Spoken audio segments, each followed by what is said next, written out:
Praise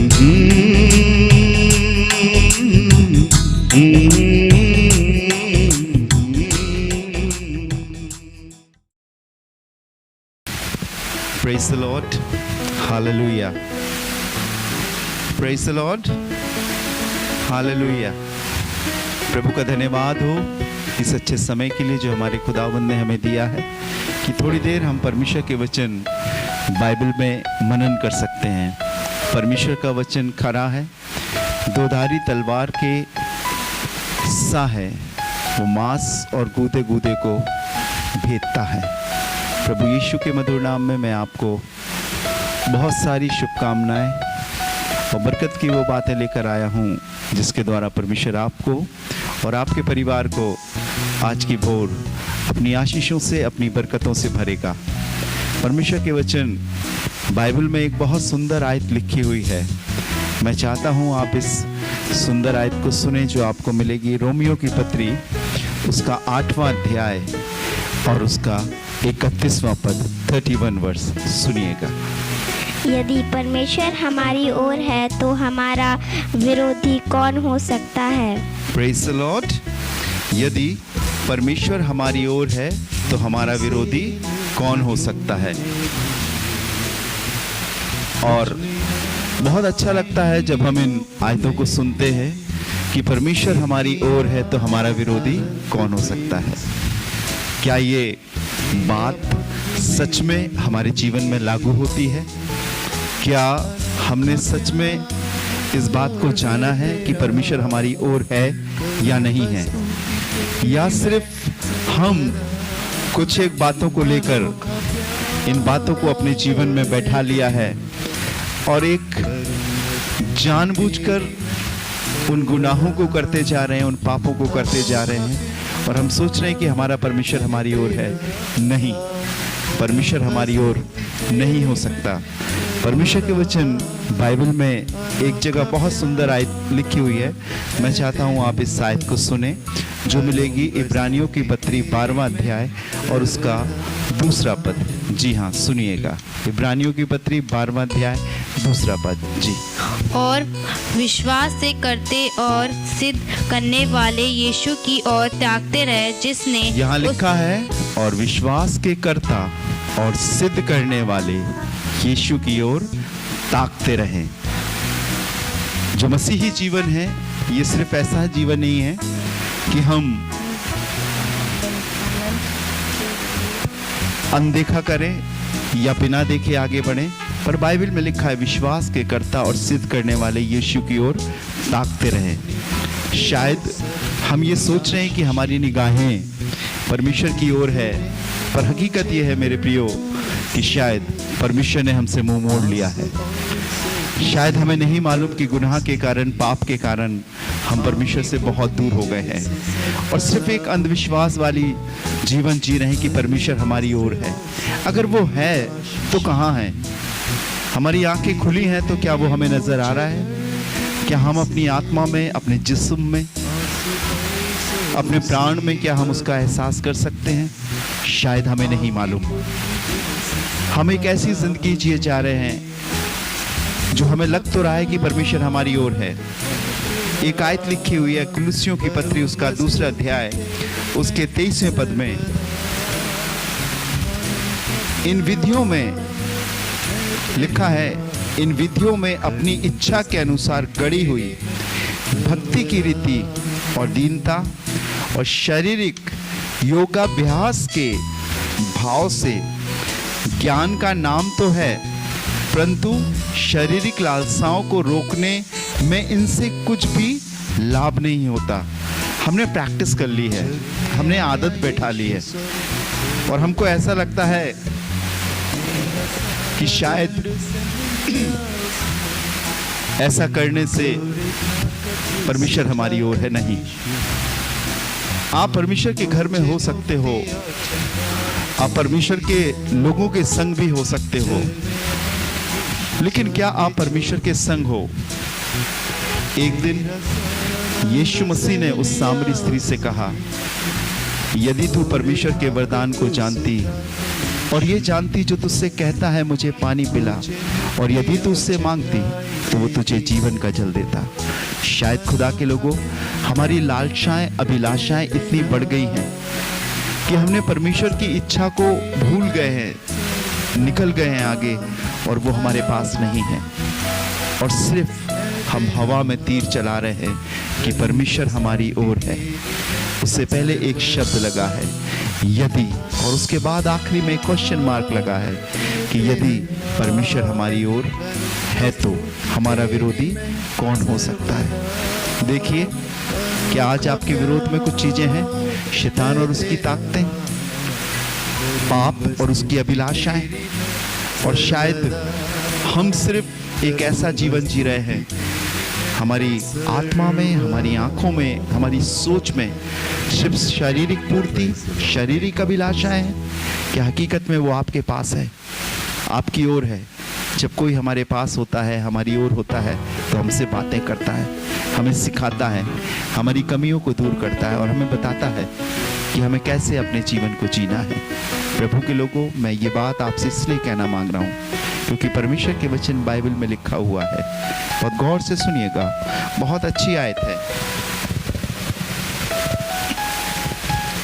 2 कुरिन्थियों उसका 6वां अध्याय, उसके 14वें, 15वें और 16वें और 17वें पद में लिखा हुआ है, अविश्वासियों के साथ असमान जुए में ना जुतो, क्योंकि धार्मिकता और अधर्म का क्या मेलजोल, या ज्योति और अंधकार को क्या संगति, क्योंकि मसीह का बलियाल के साथ क्या लगाओ, या विश्वासी के साथ अविश्वासी का क्या नाता। एक दिन एक लड़का मुझे पास आया और मेरे से कहने लगा, मेरे को एक लड़की बहुत पसंद है और मुझे उससे शादी करना है। मैंने उससे पूछा, क्या वो विश्वासी है? तो उसने कहा कि नहीं, वो विश्वास में आ जाएगी। कभी कभी वो कलीसिया में लेकर आता था, चूंकि उसने अपना जीवन प्रभु को दिया था, और पता नहीं कौन सा संसारिक लगाव उस लड़की से उसका इतना अधिक हो गया, जिसके कारण जब भी कोई प्रॉब्लम आती थी तो मुझसे कहता था कि आप लड़की वालों को समझाओ। मैंने बहुत बार समझाया, मैंने उस लड़के को भी समझाया कि जिस राह पर आप चल रहे हो वो ठीक नहीं है। एक विश्वासी का अविश्वासी के साथ क्या नाता, परमेश्वर का पाप से क्या नाता। और उसने माना नहीं, जिद करता गया। अपने परिवार के दबाव में,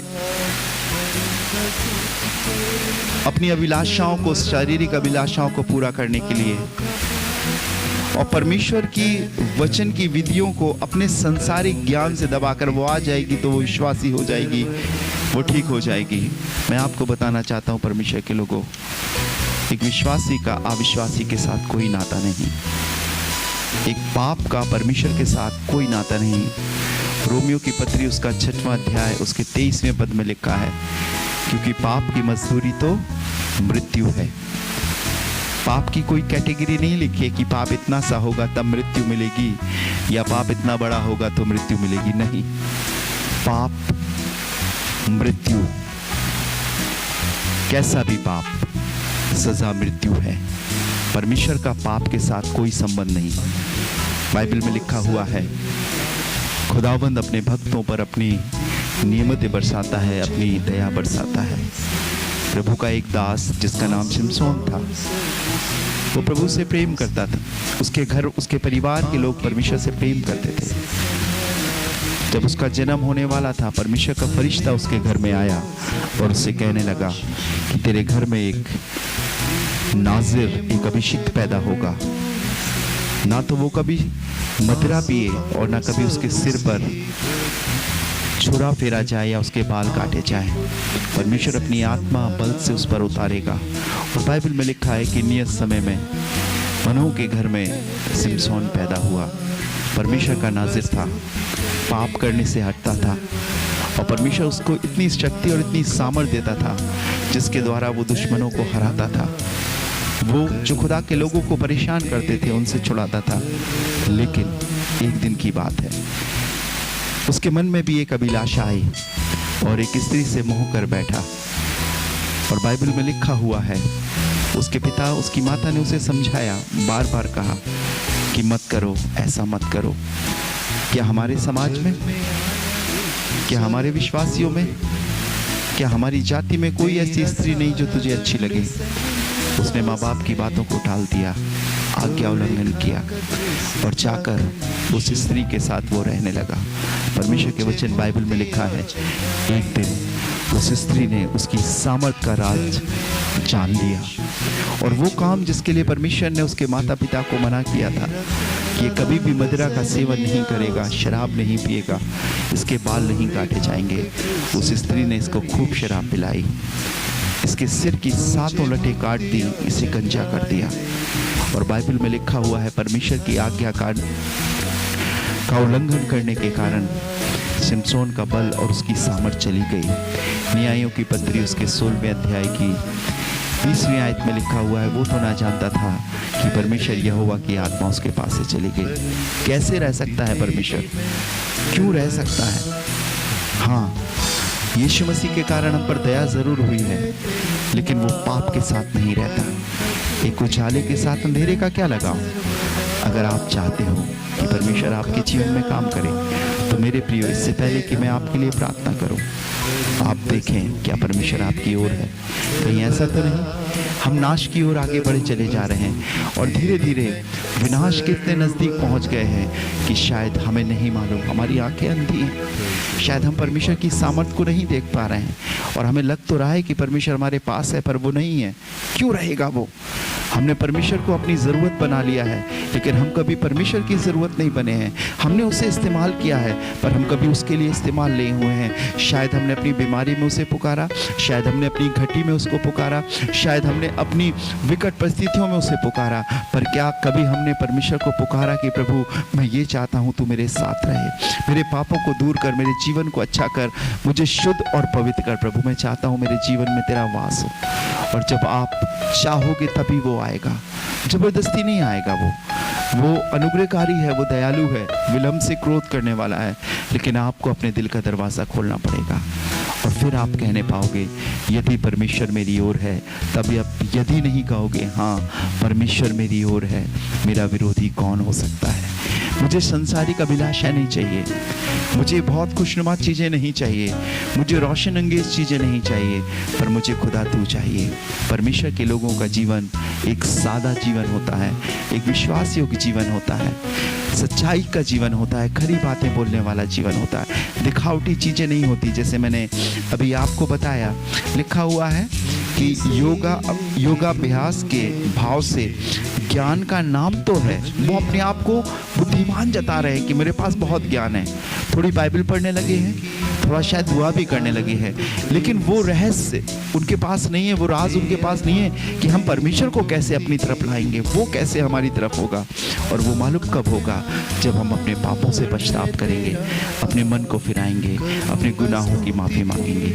आइए हम अपने प्रभु से कहें, प्रभु मेरे पापों को क्षमा कर, मेरी आंखों को, मेरे मन को, मेरी जुबान को अपने खून से धोकर शुद्ध कर।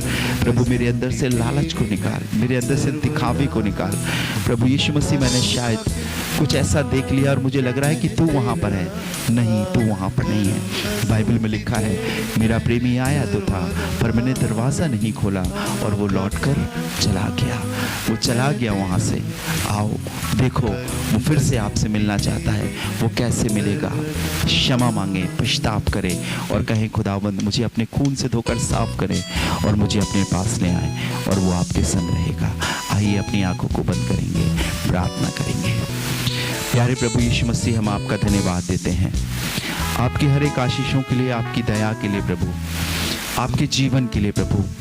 खासों से प्रार्थना करते इस वचन के लिए प्रभु, जिन लोगों के कानों में ये जा रहा है प्रभु, जो इसको सुन रहे हैं प्रभु, हाँ वही जो ध्यान लगाकर इसको सुन रहा और सुन रही है, आज मैं उनके लिए प्रार्थना करता हूँ प्रभु, एक तौबा का मन, एक पश्चाताप का मन दे।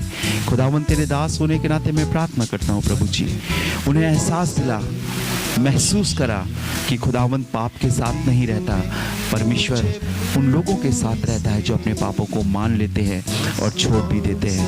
प्रभु दया कर, इनके परिवार पर दया कर, इस विकट हर परिस्थिति में प्रभु, जब बहुत समय मिला हुआ है वो अकेले रहते हैं, बहुत चीज़ें देखते हैं, उनके हाथ में मोबाइल है, उनके आंखों के सामने टीवी है और बहुत सारे मित्रों के मैसेज भी वो पढ़ते हैं। खुदावंद आज उन्हें जता कहीं ऐसा तो नहीं कि इन सब अभिलाषाओं के कारण तू उनसे दूर हो गया है। परमेश्वर यहोवा का आत्मा चला गया है। आज दुआ करता हूँ प्रभु, पश्चाताप का मन दे ताकि तू वहाँ पर आ सके, तो उनके बीच में रह सके। मैं प्रार्थना करता हूँ उन बीमारों के लिए प्रभु जो अपने बिस्तरों पर है। खुदावंद तूने अपना हाथ बढ़ाकर छू और शिफा दे। यीशु मसीह नासरी के नाम से उनकी बीमारी कमजोरियाँ जाने पाए। मैं प्रार्थना करता हूँ प्रभु जी उन सारे सब्सक्राइबर्स के लिए प्रभु जो मेरे संग जुड़कर प्रभु लोगों के लिए प्रार्थना करते हैं। आज उन्हें तेरी ज़रूरत है। एक विश्वास का जीवन दे खुदा, उनके परिवारों को आशीषित कर, उन्हें आगे बढ़ा खुदावंद, वो जीवन की बातें सीख सकें, जान सकें और यीशु के नाम से आगे बढ़ सकें। खुदावंद यीशु मसीह मैं प्रार्थना करता हूँ अपने देश के लिए प्रभु यीशु मसीह, हमारे देश से इस महामारी को दूर कर, हमारे अधिकारी और प्रधानों को अपनी बुद्धि से माला माल कर कि खुदावंद ऐसे नियम लागू करे कि धीरे धीरे खुदावंद ये महामारी, ये बीमारी हमारी देश से जाने पाए, हमारे देश से ही नहीं पर पूरी दुनिया से जाने पाए और लोग अच्छे होने पाए। तेरी सामर्थ को पहचाने प्रभु जी। एक ऐसा जीवाणु, एक ऐसा कीटाणु, एक ऐसा संक्रमित करने वाला प्रभु दुश्मन जो सामने आ गया है, जो नजर भी नहीं आता और पल भर में लोगों की जिंदगी को बर्बाद कर देता है, विनाश कर देता है। प्रभु दया कर, अनुग्रह कर, सच्चाई से आगे बढ़ने की लोगों को सामर्थ्य। आज मैं प्रार्थना करता हूँ प्रभु जितने कान इस वचन को सुन रहे हैं हर एक को बड़ी बरकत देना प्रभु। इनके परिवारों पर, इनके घर पर तेरा आशीष का हाथ आए प्रभु। इनकी हिफाजत करना, इनके साथ रहना प्रभु जी, और सच्चाई और खरे मन से इन्हें बढ़ने की ताकत देना। प्रार्थना करता हूँ दयालु परमेश्वर सब पर अनुग्रह करना। इस प्रार्थना को धन्यवाद के साथ अपने जीवित उद्धार करता खुदावंद यीशु के नाम से मांगते हैं, आमीन। और अब हमारे खुदावंद यीशु मसीह का फजल, खुदा बाप की मोहब्बत और पाक रूह की रिफाकत और शराकत आप में से हर एक के संग अब से लेकर हमेशा तक होती रहे, आमीन। जय मसीह की। प्रभु आपको आशीष दे। मैं आपसे रिक्वेस्ट करूंगा कि आप ज़रूर से इस वचन को शेयर करें, ज़रूर से इस चैनल को शेयर करें ताकि हम आपके संग मिलकर परमेश्वर की प्रार्थना कर सकें। मैं विश्वास करता हूँ एक दिन प्रभु आपको और आशीषित करेगा। अगर आपके पास किसी भी प्रकार की कोई प्रॉब्लम है, आप हमारे चैनल के माध्यम से फ़ोन नंबर के द्वारा, ईमेल आईडी के द्वारा अपनी प्रेयर रिक्वेस्ट हमारे पास भेज सकते हैं ताकि हम अपने मित्रों के संग आपके लिए प्रार्थना करें। मेरे बहुत सारे मित्र हैं, लगभग 7,500 जो आपके लिए उपवास रखकर प्रार्थना करते हैं और वो आज भी तैयार हैं। अपनी परेशानी बताइए, हम प्रार्थना करेंगे और प्रभु यीशु मसीह आपको अच्छा करेगा। May God bless you. प्रभु आपको और आपके परिवार को सुरक्षित रखे और बहुत सारी आशीष दे। May God bless you. जय मसीह की।